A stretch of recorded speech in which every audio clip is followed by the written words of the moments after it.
Assalamualaikum warahmatullahi wabarakatuh. Saya Karis Hamdi Hilmanjaya dengan NIM 19060099 dari Fakultas Ekonomi akan membacakan pertemuan 14 materi sejarah pemikiran ekonomi tentang aliran moneteris. Yang pertama, kritikan terhadap kebijaksanaan intervensi Keynes. Adanya pandangan Keynes yang tidak disukai pakar-pakar ekonomi lain. Pandangan itu antara lain tentang perlunya campur tangan pemerintah dalam ketergantungan membimbing perekonomian pada arah yang diinginkan. Kritik paling vokal datang dari pakar-pakar ekonomi neoklasik konservatif. Mereka dapat dibagi atas dua golongan, yaitu golongan tua dan golongan muda. Golongan tua dapat disatukan beberapa seperti Menger, Friedrich August von Lewis-Robbins.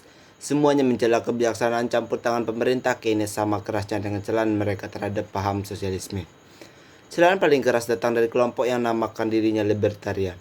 Mereka ini menempatkan kebebasan individu di atas segala-segalanya. Mereka pun melihat bahwa intervensi pemerintah dalam bentuk apapun sebagai ancaman kebebasan individu. Alasan penolakan tersebut diwakili oleh pendapat Friedrich von Hayek tertuang dalam bukunya The Road to Soften. Dari golongan muda muncul Milton Friedman dari University of Chicago. Friedman adalah pendukung berat perekonomian bebas. Pendapatnya berbeda dengan tokoh-tokoh pemerintah. Friedman melihat peran pemerintah dalam batas-batas tertentu justru diperlukan dan menciptakan suatu perekonomian di mana pasar bebas dapat berfungsi lebih efektif. Namun Friedman tidak menyukai terlalu banyak kebijaksanaan. Alasannya terlalu banyak kebijaksanaan justru menimbulkan kerugian. Contohnya kebijaksanaan upah minimum.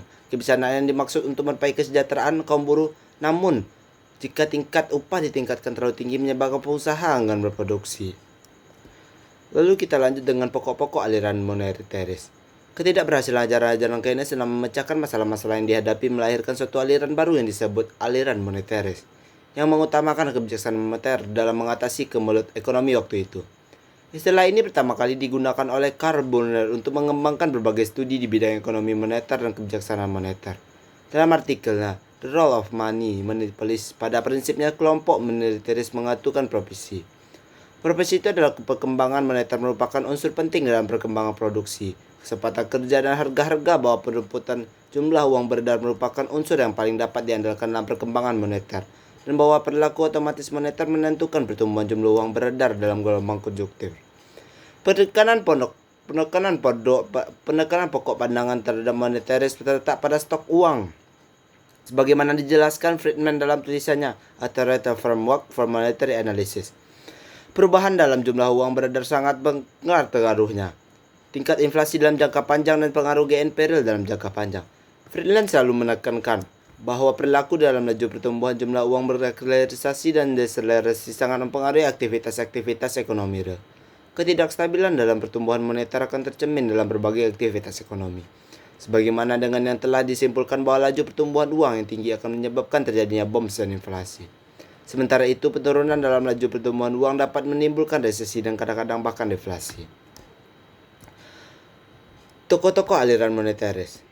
Sebetulnya aliran moneteris sudah berdiri sejak lama. Hanya saja pandangan kaum moneteris ini baru diperhatikan setelah terjadinya kasus pembutuhan inflasi yang dibarengi oleh semakin tingginya tingkat pengangguran pada tahun 70-an. Tokoh utama aliran moneteris tidak diragukan lagi adalah Milton Friedman, profesor ekonomi dari University of Chicago.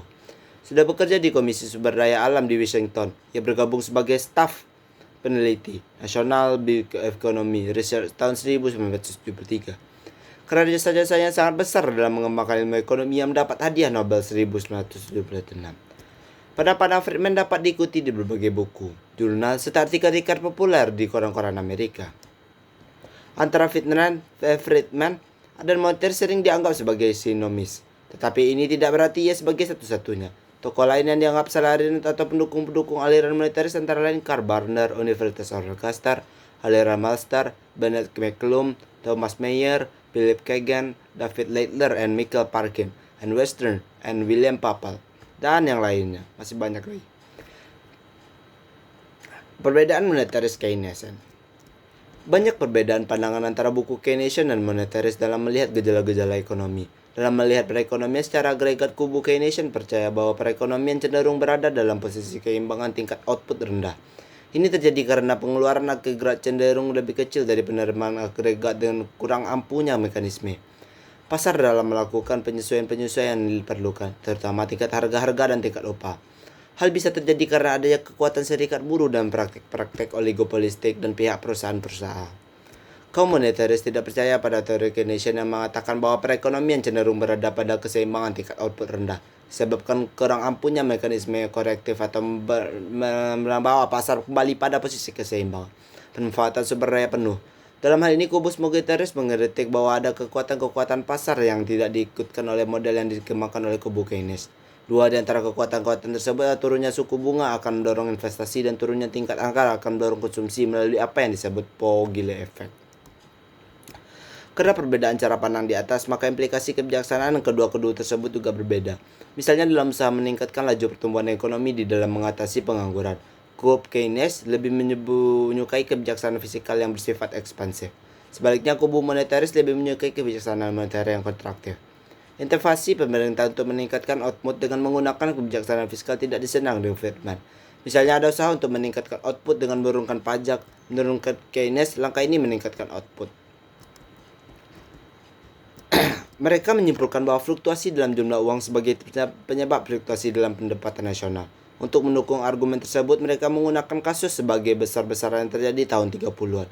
Menurut Friedman dan Anna Skurst, hal ini berlangsung karena terjadinya crash pasar modal tahun 1929 dan faktor-faktor yang diasosiasikan dengan berkurangnya aktivitas ekonomi tahun 20-an yang menyebabkan kurang-kurangnya harga orang-orang berminat surat berharga dan lebih menyukai memegang uang tunai.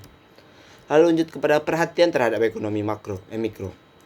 Teori makro telah berhasil menjelaskan perilaku ekonomi makro. Kebijaksanaan yang dilanjutkan Keynes juga telah berhasil mengatasi masalah-masalah ekonomi di masanya. Akan tetapi, teori Keynes tidak berhasil menyelesaikan kesulitan ekonomi pada tahun 60-an dan 70-an. Sehingga orang mulai bertanyakan dasar-dasar teori Keynes. Misalnya perilaku ekonomi yang bagaimana disimplikasikan hubungan-hubungan regard dengan Keynes. Sehingga orang-orang mulai kembali berbalik pada ekonomi mikro. Dua tokoh moneter utama metode yaitu Milton Friedman kembali memilih model persaingan sempurna klasik. Mereka menyadari bahwa persaingan sempurna murni tidak dalam realita dan akan terjadi percaya kekuatan persaingan dalam perekonomian sangat besar.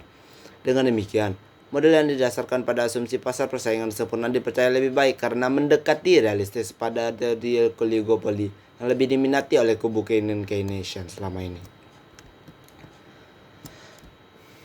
Baiklah, itu yang bisa saya sampaikan pada pertemuan 14 ini. Banyak salah-salah kata atau banyak-banyak yang lain, saya minta maaf. Saya pamit. Assalamualaikum warahmatullahi wabarakatuh.